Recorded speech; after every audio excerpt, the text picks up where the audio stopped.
안녕하세요, 담임쌤입니다. 제가 오늘 말씀드릴 주제는요, 상가주택 용지 성공 투자를 위해 반드시 꼭 확인해야 할 7가지입니다. 여러분들 상가주택 또 점포주택 관심 많으시죠? 보통 이 택지지구에서 많이 분양도 하고 또 그걸 피를 주고 사기도 하죠.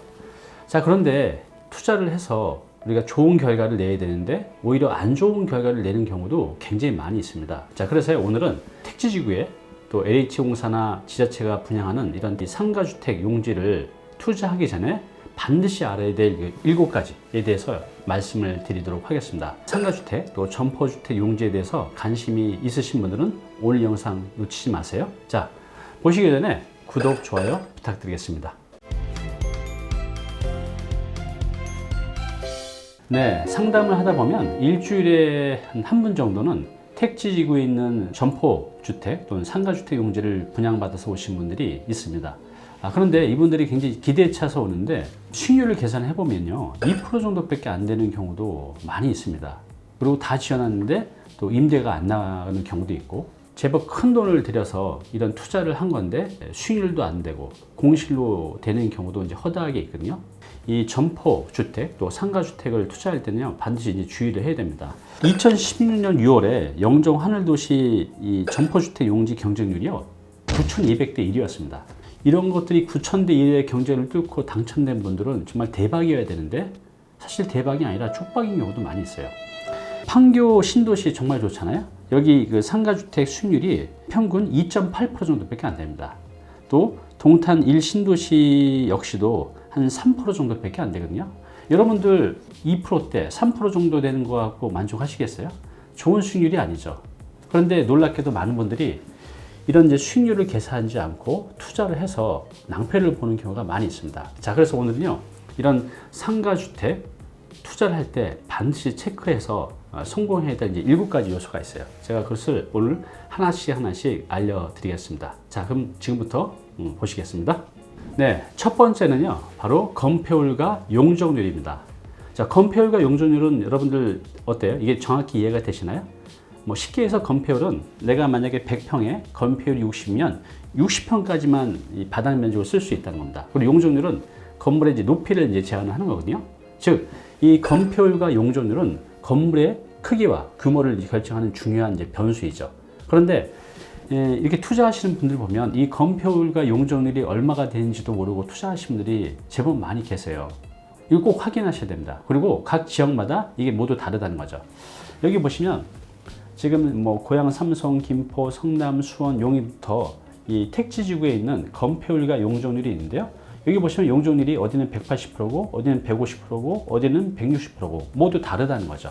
이런 택지지구에 분양을 받거나 또 피를 주고 사시는 경우도 있잖아요. 반드시 이 건폐율과 용적률을 확인하셔서 내가 쓰려는 이 용지에서 어느 정도의 건물의 크기와 규모를 만들어낼 수 있는지를 반드시 확인하셔야 됩니다.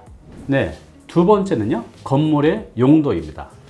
우리가 이제 택지지구에 있는 택지를 이렇게 분양받을 때 보면요, 건물의 용도가 주택으로만 쓰이는 경우도 있고요, 또 점포 주택 용지로 정해져 있는 데가 있어요. 그래서 내가 구입하려는 그 용지가 주택으로만 쓰일 수 있는 건지 아니면 점포도 같이 쓸 수 있는 건지를 반드시 이제 확인을 하셔야 됩니다.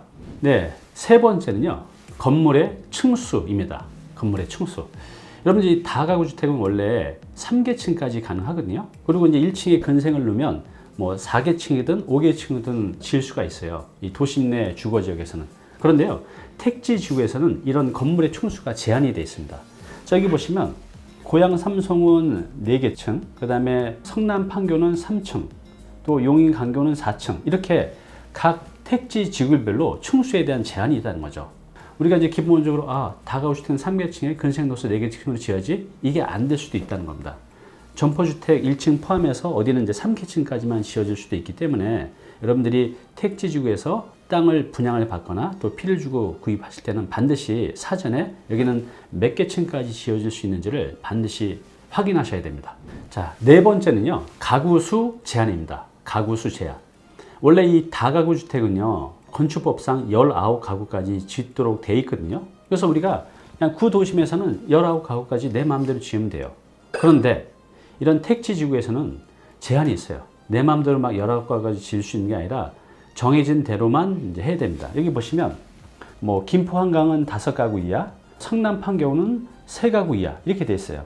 성남 미래는 5가구, 뭐 인천 청라는 3가구 이렇게 가구수 제한이 있다는 거죠. 많지가 않아요. 보통 많아봤자 이제 5가구죠. 그런데 만약에 내 땅이 80평, 100평 되는데 가구수를 뭐 3가구, 4가구, 5가구밖에 안 되다 보니 수익률이요. 대체로 2%대밖에 안 됩니다. 3% 넘어가기가 참 힘든 경우가 많이 있어요. 그러니까 대체로 이렇게 해서 가구수가 뭐 3개, 4개, 5가구밖에 안 되다 보니 수익률이 안 나와요. 그래서 대부분 어떻게 하죠? 쪼개기를 합니다. 다 준공 검사를 받고 나서 불법이죠. 3가구를 6가구로, 4가구를 8가구로 쪼개서 임대를 줘야만 수익률이 나오기 때문에 이렇게 이제 가구수를 늘리게 되는데요. 그래서 반드시 여러분들이 이 가구수 제한을 보시고 이게 수익률이 나오는지를 꼭 확인하셔야 됩니다. 네, 5번째는요. 일조권 방향입니다. 일조권 방향. 여러분 일조권이 뭐죠? 네, 햇빛을 받을 권리입니다. 여러분들 주택가에 가보시면 건물이 이렇게 똑바로 올라가는 게 아니라 이렇게 꺾여서 올라가는 경우들을 보셨을 거예요.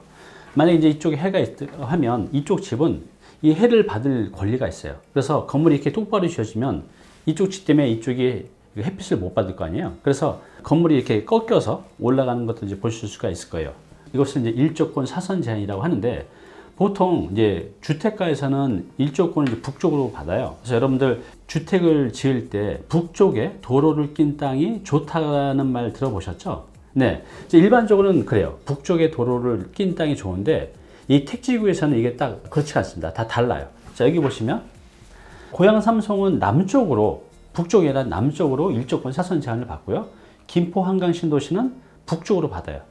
또 성남 판교는 남쪽, 인천 청라는 북쪽 이렇게 각 지역별로 어디는 남쪽으로 받고 또 어디는 북쪽으로 받아요. 그래서 여러분들이 이 택지지구에서 택지를 구입하실 때 여기가 남쪽으로 일조권을 받는지 또 북쪽으로 일조권을 받는지에 따라서 어느 땅이 좋고 안 좋고가 구별이 되거든요. 그래서 반드시 일조권 사선 제한을 남쪽으로 받는지 북쪽으로 받는지 꼭 확인하셔야 됩니다. 네, 6번째입니다. 6번째는 투자 수익률입니다. 투자 수익률. 우리가 기본적으로 자본주의 세상에서 투자를 할 때 반드시 수익률을 보죠. 그런데 놀랍게도 투자를 하시는 분들이 이렇게 뭐 10억대가 넘어가는 투자를 하는데 수익률 분석을 이렇게 자세히 안 하고 투자를 하시는 분들이 굉장히 많아요. 자, 그런데 이 수익률은 아까 앞서 말씀드린 건폐율과 용적률, 또 충수, 또 가구수에 따라서 수익률이 많이 달라집니다. 여러분들 투자할 때 수익률 어느 정도 기대하세요? 적어도 내가 이렇게 어렵게 땅을 사고 또 신축을 하고 그러는데 4% 정도 이상은 나와야 되지 않을까요? 그런데요, 놀랍게도 아까 앞서 말씀드린 대로 2%대가 나오는 데들도 있어요. 이런 데는 투자하시면 안 되겠죠. 그렇죠? 또 피를 주고 사셔도 안 됩니다. 그래서 반드시 여러분들이 내가 들어가는 총 비용 대비 투자 매출에서 수익률이 어느 정도 나오는지를 반드시 확인하셔야 돼요. 이 수익률을 계산하는 방법은 조금 어려운데 이거에 대해서는 제가 다음 영상 때 이 투자 수익률을 분석하는 방법 자세히 알려드리도록 하겠습니다. 일단 여러분들이 보시면 이거 좀 전문가한테 의뢰해서 수익률이 몇 프로 정도 나오는지 반드시 사전에 확인하시고 계약을 하셔야 됩니다. 네, 이제 7째입니다. 7째는요, 컨셉과 목적을 이제 분명히 하는 것입니다. 여기서 이제 컨셉이라고 하면 뭐냐면요, 예를 들어서 건물의 외부 디자인을 어떻게 할 것인지, 또 옥상을 어떻게 활용할 것인지, 또 층고는 어떻게 할 것인지, 내부 또 설계는 어떻게 할 것인지, 뭐 주차장 위치는 어떻게 할 것인지, 다 이런 것들이 다 모여서 이제 하나의 컨셉을 결정하는 거거든요. 그러니까 컨셉을 어떻게 결정하냐에 따라서 경쟁률이 많이 차이가 납니다. 물론 이제 설계사가 설계를 해주시기도 하지만 이걸 그분들이 다 정할 수는 없어요. 건축주가 이거를 고민하고 연구해서 이 설계사 분께는 전달을 할 뿐이죠. 그래서 여러분들이 컨셉을 여러분들이 결정을 하셔야 돼요. 충분히 시장 조사를 하셔서 내 건물은 어떤 경쟁력 있는 컨셉을 결정할지를 충분히 고민하고 결정하셔야 됩니다. 이런 이제 컨셉을 결정하는 방법에 대해서는요, 제가 또 별도로 다음 영상 때 여러분들 안내해 드리도록 하겠습니다. 자, 일단 컨셉 또 목적을 이제 분명히 하는 것을 여러분들 꼭 기억하시기 바랍니다. 오늘 당신께서 꼭 해야 할 일이 있습니다. 지금 여러분들이 택지지구의 용지를 지금 이미 갖고 계시거나 또 구입하시려는 분들은요, 제가 오늘 말씀드린 7가지 체크사항이 있잖아요. 이걸 반드시 꼭 확인을 하셔야 됩니다. 만약에 혼자 판단하기 힘드시면 전문가들의 도움을 받으셔서 꼭 사전에 확인을 하시고 계약을 하시고 또 설계 시공을 하셔야 됩니다. 우리가 부동산을 재테크할 때 어떤 한 가지 변수만 가지고 판단하기가 참 힘들어요. 경제적인 변수, 또 물리적인 변수, 법률적인 변수 이런 것들을 다 종합적으로 판단해서 결정을 해야 되기 때문에 어느 정도의 통찰이 좀 필요로 합니다.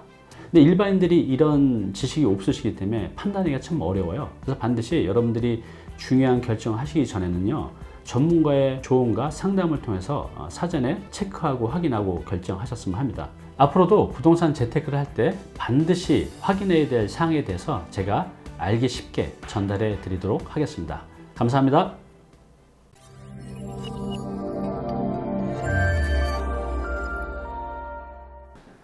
네, 오늘 정보 도움이 좀 되셨나요?